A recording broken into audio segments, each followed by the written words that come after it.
Something Unfamiliar by Richard Wharton.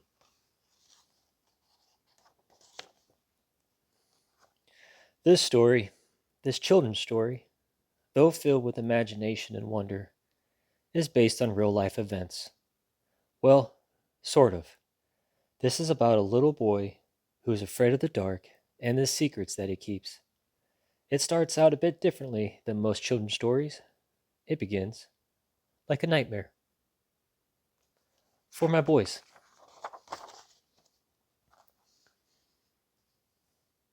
His eyes blinked open into the dark. Ah, it's still nighttime, he thought to himself, as his pupils slowly adjusted.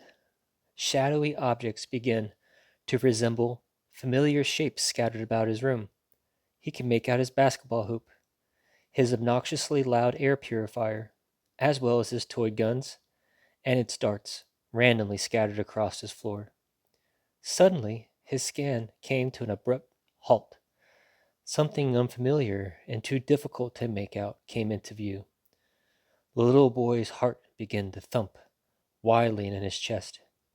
He could even feel it thump in his throat as he watched the shadow lurk slowly towards the foot of his bed. Frozen with fear, the little boy's mind raced. What is that? What does it want? The unfamiliar's arm reached out towards the little boy, and his eyes began to glow.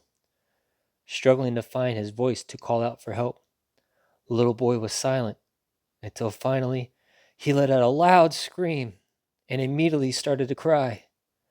A light flashed on in the hall, and just as fast as the light filled his room, the unfamiliar had vanished.